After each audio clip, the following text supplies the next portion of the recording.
দেখছেন সেরা দাস, জয়িতা রয়েছে আপনাদের সঙ্গে। শহর জুড়ে আরজি করের প্রতিবাদে মিছিল, সিজিও থেকে স্বাস্থ্য ভবন পর্যন্ত মিছিলে সামিল স্বাস্থ্যকর্মীরা। পথে প্রতিবাদে কংগ্রেসও। কলেজ স্কোয়ার থেকে লালবাজার পর্যন্ত মিছিলে আইনজীবীরাও। তৃণমূলপন্থী আইনজীবীদের মিছিল হাইকোর্টে। আরজিকর কাণ্ডের প্রতিবাদে মিছিল শহর জুড়ে। সিজিও থেকে মেডিকেল কলেজের চিকিৎসক, পড়ুয়া, নার্স সহ স্বাস্থ্যকর্মী মিছিলে সামিল হন। বেলা 12:30 নাগাদ মিছিল শুরু হয়। স্বাস্থ্য ভবন পর্যন্ত মিছিলে ন্যায় বিচারের দাবি তোলেন স্বাস্থ্যকর্মীরা। মিছিল শেষে একাধিক দাবি নিয়ে স্মারকলিপি জমা দিতে যান চিকিৎসক, পড়ুয়ারা। ওই গোটা বৈঠকে যেটুকু থেকে আমাদের যে মনে হয়েছে যে স্বাস্থ্য ভবন অযথা প্রশাসনিক জটিলতার দোহাই দেখিয়ে ব্যাপারটিকে দীর্ঘায়িত করতে চাইছেন, এবং আমাদের এটা স্পষ্টতই মনে হয়েছে কোনো একটা চাপের কাছে স্বাস্থ্য ভবনে অসহায়, যে আমাদের এই সামান্য দাবিটুকু, আমরা জাস্টিস চাইতে আজকে স্বাস্থ্য ভবনে আসিনি। আমরা চেয়েছিলাম যে আমাদের যে সামান্য দাবি ছিল যে এই যে পদগুলোতে যে লোকগুলো ছিলেন তাদের যাতে প্রশাসনিক ব্যর্থতার দায় স্বাস্থ্য ভবন স্বীকার করুক, এবং তাদের যাতে আর কোনোভাবেই কোনোদিন প্রশাসনিক পদে না রাখা হয়। কিন্তু আমাদের মনে হয়েছে আমাদের এই সামান্য দাবি আমরা এতক্ষণ অপেক্ষা করার পরেও তারা মেনে নিতে পারলেন না। আরজি করে যারা অথরিটি রয়েছে, হায়ার অথরিটি, এমএসভিপি থেকে আরম্ভ করে সুপার প্রিন্সিপাল, তাদেরকে প্রত্যেককে পদত্যাগ করাতে হবে এবং তারা যাতে অন্য কোথাও অর্থাৎ সরকারি দপ্তরে তারা যাতে আর না থাকে সেই বিষয়টা নিশ্চিত করতে হবে। কিন্তু স্বাস্থ্য ভবনের তরফ থেকে রিপ্লাই যে দেখব এবং ঘন্টার পর ঘন্টা সময় নেওয়া, এইটাতে কিন্তু রীতিমতো ক্ষুব্ধ হয়েছেন জুনিয়র চিকিৎসকরা এবং তারা। কলকাতার পুলিশ কমিশনার বিনীত গোয়েলের পদত্যাগ, সিবিআই তদন্তের গতি এবং দৃষ্টান্তমূলক শাস্তির দাবিতে পথে নামল প্রদেশ কংগ্রেস। কলেজ স্কোয়ার থেকে লালবাজার পর্যন্ত অভিযানে উপস্থিত ছিলেন প্রদীপ ভট্টাচার্য, আব্দুল মান্নান, সন্তোষ পাঠক, অমিতাভ চক্রবর্তী। কংগ্রেসের এই লালবাজার অভিযানকে ফিয়ার্স লেনে আটকায় পুলিশ। উপস্থিত ছিলেন কলকাতা পুলিশের পদস্থ কর্তারা। পুলিশ কমিশনারের কুশপুতুল জ্বালিয়ে পথ অবরোধ করা হয়। নেতাদের আটক করে পুলিশ। পুলিশের সঙ্গে বেশ কিছুক্ষণ ধস্তাধস্তি হয় কংগ্রেস কর্মীদের। আরজি করের ঘটনার প্রেক্ষিতে তৃণমূলপন্থী আইনজীবীদের প্রতিবাদ মিছিল। কলকাতা হাইকোর্টের বি গেট থেকে শুরু হয় মিছিল। নেতাজি ইনডোর হয়ে আবার বি গেটে ফিরে আসে মিছিল। স্বেচ্ছাসেবী সংস্থা খোলা হাওয়ার একটি মিছিলে পা মেলান বিধানসভার বিরোধী দলনেতা শুভেন্দু অধিকারী। মৌলালি থেকে মিছিল শুরু হয়। ডোরিনা ক্রসিংয়ে শেষ হয় মিছিল। কলকাতা টিভি। সন্দীপ ঘোষের বিরুদ্ধে চাঞ্চল্যকর অভিযোগ। টাকার বিনিময়ে পড়ুয়াদের পরীক্ষায় নম্বর দেওয়া থেকে হাসপাতালের সরঞ্জাম নিয়ে দুর্নীতির অভিযোগ। এবার সন্দীপের বিরুদ্ধে ইডি তদন্তের আবেদনে মামলা। বিচারপতি রাজস্বী ভরদ্বাজের এজলাসে মামলা। ইডি তদন্ত চেয়ে হাইকোর্টে আক্তার আলী।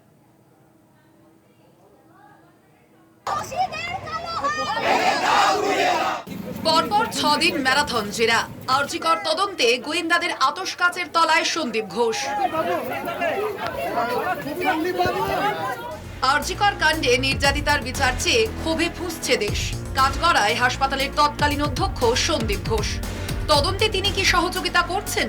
সন্দীপকে জিজ্ঞাসাবাদ করে কি কি তথ্য প্রমাণ হাতে পেল সিবিআই? সন্দীপের বিরুদ্ধে ইডি তদন্তের আবেদনে মামলা। আর্থিক দুর্নীতি সহ একাধিক মামলায় ইডি তদন্তের আবেদন। বিচারপতি রাজস্বী ভরদ্বাজের এজলাসে মামলা দায়েরের অনুমতি বিচারপতির। সন্দীপের বিরুদ্ধে ঠিক কি কি অভিযোগ এনেছেন ওই চিকিৎসক? সন্দীপের দুর্নীতির চাল। ইডির তদন্ত চেয়ে মামলা। 2023 সালে সন্দীপ ঘোষের বিরুদ্ধে প্রথম অভিযোগ। পড়ুয়াদের টাকার বিনিময়ে পরীক্ষায় নম্বর। হাসপাতালের সরঞ্জাম বাংলাদেশে পাচার। হাসপাতালের সরঞ্জাম নিয়ে দুর্নীতি। হাসপাতালের বেওয়ারিশ দেহ বিভিন্ন ওয়ার্কশপে বিক্রি। হাসপাতালের সরঞ্জামে 20% ঘুষ। নির্দিষ্ট 3টি সংস্থাকেই হাসপাতালের সরঞ্জামের অর্ডার। কোভিড তহবিলের তছরূপ। সরকারি তহবিলের অপব্যবহার। 2023 সালে ভিজিলেন্স কমিশন অ্যান্টি কারাপশনে রিটেন কমপ্লেন জমা করেছিল, কিন্তু সেটার বিরুদ্ধে কোনো অ্যাকশন হয়নি। তারপরে কালকে আমি একটা ক্রিমিনাল কেস করার জন্য এফআইআর মা তারা ট্রেডার ডক্টর সন্দীপ ঘোষ আরও যারা আছেন ওনার যে এলিগেশন, শুধু ফাইন্যান্সিয়াল না, অনেকগুলো ওনার স্ক্যাম আছে, বায়োমেডিক্যাল স্ক্যাম থেকে নিয়ে ডেড বডি স্ক্যাম থেকে নিয়ে ওনার যা আছে সব জিনিসকে আমি এবার নজরে আনতে চাইছি। এটার জন্য আজকে আমাকে হাইকোর্টে আসতে হলো এবং হাইকোর্টে আমি কেসটাকে ফাইল করলাম। দেখুন, এটা স্বাস্থ্য প্রশাসনের বিষয় এবং যেখানে রাজ্য সরকার একটি সিট গঠন করে তদন্ত শুরু করেছে, সেখানে আবার নতুন করে কেউ তদন্ত চেয়েছেন আইনের বিষয়, সেখানে নিশ্চয়ই রাজ্য সরকারের আইনজীবীরা, স্বাস্থ্য দপ্তরের আইনজীবীরা তারা তাদের বক্তব্য জানাবেন। এই বিষয়ে এই মুহূর্তে দলের কোনো বক্তব্য নেই। সিবিআই এর লাগাতার জেরা, একই সঙ্গে সন্দীপের বিরুদ্ধে অ্যাকশনে কলকাতা পুলিশ। আরজি করের প্রাক্তন অধ্যক্ষ সন্দীপের বিরুদ্ধে টালা থানায় এ পর্যন্ত 2টি মামলা করা হয়েছে। একটি নিহত পড়ুয়া চিকিৎসকের নাম পরিচয় প্রকাশ করার অভিযোগে, আরও একটি মামলা স্বাস্থ্য দপ্তরের বিশেষ সচিব দেবল ঘোষের তরফে করা হয়েছে। সন্দীপের বিরুদ্ধে আর্থিক দুর্নীতির অভিযোগ এনেছেন তিনি। কি হয়েছিল ওই দিন রাতে? আরজি করের ঘটনায় সিবিআই স্ক্যানারে আরজি করের প্রাক্তন অধ্যক্ষ সন্দীপ ঘোষ। পরপর 6 দিন সিজিও কমপ্লেক্সে সন্দীপের হাজিরা, প্রায় 61 ঘন্টা জিজ্ঞাসাবাদ। কেন দফায় দফায় সন্দীপকে জেরা? কি খুঁজছে কেন্দ্রীয় এজেন্সি? ইতিমধ্যে ঘর ভাঙা হয়ে গেছে কীর্তিমান সন্দীপ ঘোষ। পেসিং চেঞ্জ হয়ে গেছে, ভিসারা চেঞ্জ হয়ে গেছে, ব্লাড স্যাম্পল চেঞ্জ হয়ে গেছে, সব চেঞ্জ হয়ে গেছে। সিসিটিভি ফুটেজ মুছে দেওয়া, ওই দিনকার নাইট ডিউটির রোস্টার ছিঁড়ে খাতা থেকে হজম করে দেওয়া, 4 দিন 5 দিনে সব করে ফেলেছে মমতা আর তার গুন্ডারা। শুভেন্দুকে সিবিআই এর ডিরেক্টর পদে নিয়োগ করা হোক। ও বিরোধী দলনেতা, কেন্দ্রের স্বরাষ্ট্র মন্ত্রকের সাথে যোগাযোগ আছে, ও চিঠি লিখুক যে সিবিআই যদি তদন্ত করতে না পারে তাহলে ওকে সিবিআই এর ডিরেক্টর করে দিতে, এবং আলটিমেটলি তদন্তের মাধ্যমে যেন শুভেন্দুকে মুখ্যমন্ত্রী ঘোষণা করা হয়, কারণ রাজনৈতিকভাবে তো শুভেন্দু মুখ্যমন্ত্রী হতে পাবে না। সন্দীপ ঘোষের বিরুদ্ধে তদন্ত চালাতে ইতিমধ্যেই সিট গঠন করেছে রাজ্য সরকার। যদিও হুইসেল ব্লোয়ার আখতার আলীর দাবি, ঘটনাকে ধামাচাপা দিতেই তৈরি হয়েছে সিট। একই সঙ্গে আদালতের কাছে নিরাপত্তার আবেদন জানিয়েছেন তিনি। সিবিআই সিটের পর এবার কি ইডির স্ক্যানারে সন্দীপ ঘোষ?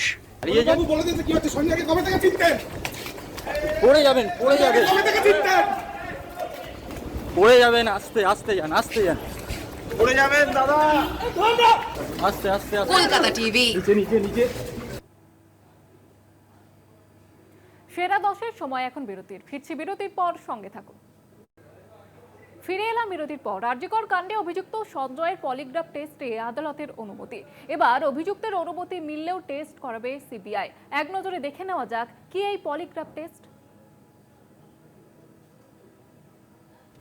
আরজিকর মেডিকেল কলেজে ছাত্রীকে ধর্ষণ করে খুনের ঘটনায় অভিযুক্ত সিভিক ভলান্টিয়ার সঞ্জয়ের পলিগ্রাফ টেস্টে অনুমতি দিল আদালত। অভিযুক্তের অনুমতি মিললেই তাকে টেস্ট করাবে সিবিআই। কি এই পলিগ্রাফ টেস্ট? বিশেষজ্ঞদের মতে আদতে পলিগ্রাফ টেস্ট অভিযুক্তের মানসিক অবস্থার পরীক্ষা। অভিযুক্ত সত্যি না মিথ্যা বলছে তাই পরীক্ষার মাধ্যমে জানতে পারা যায়। একই রকম ভাবে লাই ডিটেক্টর এবং সাইকো অ্যানালিসিস টেস্টেও এই তথ্য ধরা পড়ে। কোন কোন প্রক্রিয়ায় পলিগ্রাফ টেস্ট? পালস রেট দেখা হয়, কারণ মানসিক চাপ থাকলে মানুষের পালস রেট বাড়ে। একই সঙ্গে মানসিক চাপে বাড়তে পারে হার্টবিটও। ফলে এই টেস্টে হৃদস্পন্দনও মাপা হয়। পরীক্ষা করা হয় দেহের তাপমাত্রা, কারণ মিথ্যা বললে অনেক সময় দেহের উত্তাপ বাড়তে পারে। সব টেস্টেই গ্রাফের ব্যবহার করা হয়। তবে বিশেষজ্ঞরা জানাচ্ছেন মূলত প্রথম পর্বে প্রশ্নোত্তরেই পরীক্ষা হয়, পরে প্রয়োজন হলে ওষুধ কিংবা ইনজেকশন ব্যবহার হতে পারে। কোনো ওষুধে ঝিমুনির ভাবও আসতে পারে। এই সময় অনেক ক্ষেত্রেই অভিযুক্ত সত্যি কথা বলে। আগে মিথ্যা বললেও ঘুমের মধ্যে সত্য বেরিয়ে আসতে পারে। সেক্ষেত্রে গ্রাফের মাধ্যমে বোঝার চেষ্টা করা হয় অভিযুক্ত সত্যি বলছে না মিথ্যা। তবে পলিগ্রাফ টেস্টে একান্ত প্রয়োজন হয় অভিযুক্তের সম্মতি। তবে পলিগ্রাফ টেস্ট ফুল প্রুফ নয় বলেই মনে করেন অনেক বিশেষজ্ঞ। সেক্ষেত্রে মনোরোগ বিশেষজ্ঞরা এই পরীক্ষায় আপত্তিও তোলেন। কলকাতা টিভি।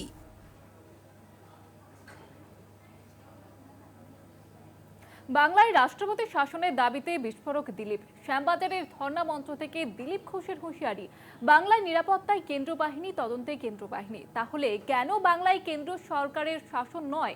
জম্মু কাশ্মীরের মতো কেন কেন্দ্রের শাসন নয় বাংলায়? এই রাজ্যের পরিস্থিতি বাংলাদেশের মতো হবে, বাংলা ছেড়ে পালাতে হবে মুখ্যমন্ত্রীকে। বিস্ফোরক দিলীপ ঘোষ। শান্তি শৃঙ্খলা যদি রাখবে সেন্ট্রাল ফোর্স, তদন্ত করবে সেন্ট্রাল এজেন্সি, তাহলে সেন্ট্রাল গভর্নমেন্ট কেন সরকারটা চালবে না? যদি জম্মু কাশ্মীরে হতে পারে শান্তির মধ্যেও রাষ্ট্রপতি শাসন, পশ্চিম বাংলায় তো আজকে শিক্ষা নাই, স্বাস্থ্য নাই, খেলাধুলো নাই, চিকিৎসা নাই, আইন শৃঙ্খলা নাই, একটা পরীক্ষা শান্তিতে হয় না, সেখানে কোশ্চেন ফাঁস হয়ে যায়। কিসের জন্যই সরকার, কার জন্যই সরকার? শ্মশান থেকে বসে আছে, আজকেই গলা ধাক্কা দিয়ে বার করা হোক, নাহলে এদের চক্ষু লজ্জাও নাই, লাজ লজ্জার মাথা খেয়েছে, কোনদিন ছেড়ে যাবে না। ভাই বাংলাদেশের পরিস্থিতি হবে তখন রাজ্য নয়, দেশ ছেড়ে যেতে হবে। সময় এখন আরো একটি বিরতির, ফিরছে বিরতির পর সঙ্গে থাকুন। মহারাষ্ট্রের স্থানে দুই শিশুকে স্কুলের মধ্যে যৌন নির্যাতন, প্রতিবাদে উত্তাল মহারাষ্ট্রের বদলাপুর। পুলিশের বিরুদ্ধে নিষ্ক্রিয়তার অভিযোগ, স্কুলে ভাঙচুর, 10 ঘন্টা রেল অবরোধ। বিচারের পরিবর্তে স্কুল মালিক বিজেপি নেতার, তাকে আড়াল করার চেষ্টা, প্রশ্ন বিরোধীদের।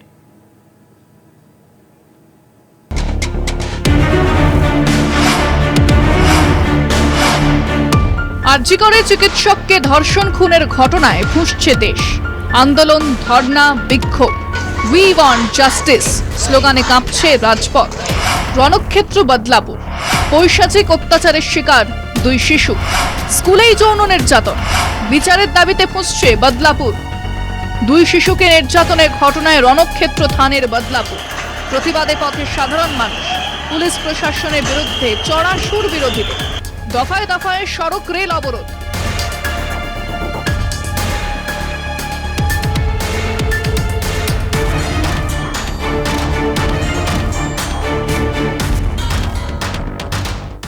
ঘটনার সূত্রপাত 13ই আগস্ট। বদলাপুরের এক স্কুলে 2 শিশু কন্যাকে যৌন নির্যাতনের অভিযোগ ওঠে। একজনের বয়স 3, আরেকজনের বয়স 4। অভিযুক্ত স্কুলেরই সাফাই কর্মী। 16ই আগস্ট থানায় লিখিত অভিযোগ দায়ের করতে যান 2 নিগৃহীত শিশুর পরিবার, সেখানেও বাধা। পুলিশ এফআইআর দায়ের করতে চায়নি বলে অভিযোগ। 12 ঘন্টা অপেক্ষা করতে হয় পরিবারকে। পরে চাপে পড়ে সেদিন রাতেই দায়ের হয় এফআইআর। ঘটনার জাল যত বিছচ্ছে ততই প্রকাশ্যে এসেছে একাধিক তথ্য। উঠে আসছে বহু প্রশ্ন। কেন এফআইআর দায়েরে গড়িমসি? পুলিশ কেন শতপ্রণোদিত মামলা করল না? স্কুল কর্তৃপক্ষের বিরুদ্ধে গাফিলতির অভিযোগ, স্কুলের তরফে কেন পদক্ষেপ নয়? স্কুলে কি সিসিটিভি নেই? স্কুল মালিক বিজেপি নেতা, তাই সব আড়ালের চেষ্টা, নাকি প্রমাণ লোপাটের ষড়যন্ত্র? ঠিক একই প্রশ্ন উঠেছিল আরজি করে চিকিৎসককে ধর্ষণ খুনের ক্ষেত্রেও। ঘটনায় সিভিক ভলান্টিয়ার গ্রেফতারের পরেও নেপথ্যে আরও কারো হাত, এমন দাবিতে সোচ্চার একাধিক মহল। একইভাবে বদলাপুর কাণ্ডে পুলিশের নিষ্ক্রিয়তার বিষয়টি সামনে আসতে ক্ষোভে ফেটে পড়েছে উত্তেজিত জনতা।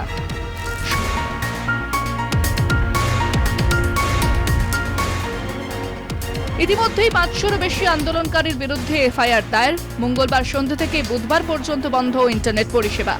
এই আবহে বিরোধীদের প্রশ্ন, স্কুল কর্তৃপক্ষ কি কিছু ধামাচাপা দেওয়ার চেষ্টা করছে? গোটা ঘটনা আড়াল করার নেপথ্যে বিজেপির মদত? তাহলে কেন পুলিশ সেখানে এখনো অব্দি এফআইআর গ্রহণ করতে অপারগ? কেন পুলিশ এখনো দৃষ্টান্তমূলক শাস্তি ব্যবস্থা গ্রহণ করতে অনিচ্ছুক? তার একটাই কারণ, বদলাপুর কাণ্ডে যেই স্কুলে এই ঘটনা ঘটেছে সেই স্কুলটি বিজেপি নেতার পরিচালিত স্কুল। এটাই বিজেপি। বিরোধীদের লাগাতার চাপে পড়ে সিট গঠনের নির্দেশ মুখ্যমন্ত্রী একনাথ শিন্ডের।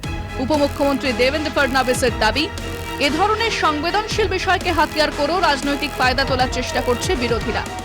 ডিলে এফআইআর কেন হলো এবং ডিলে এফআইআর কোন অফিসারদের জন্য হলো? যে অফিসার সেখানে দায়ী তাদেরকে অবিলম্বে সাসপেন্ড করা হচ্ছে এবং তাদের কাছে ডিপার্টমেন্টাল প্রসিডিং চালু করা উচিত। যে এই কীর্তিটা করেছে সে যেমন দোষী, একই সাথে এই পুলিশ অফিসারগুলোও দোষী এবং যাদের নির্দেশিত করে থাকে তারাও দোষী। পুরোটাই তদন্ত হওয়া উচিত। আরজিকর কাণ্ডেও পুলিশ প্রশাসনের বিরুদ্ধে গাফিলতির অভিযোগ তুলে ফুঁসছে সাধারণ মানুষ। বদলাপুরেও একই ছবি। কাকে আড়ালের চেষ্টা? প্রশাসনের মদত? রাজনৈতিক উস্কানি? সবকিছুর মাঝে বিচার মিলবে কবে? আরজিকর থেকে বদলাপুর, নির্যাতনের শেষ কবে? জবাব চাইছে দেশ। কলকাতা টিভি।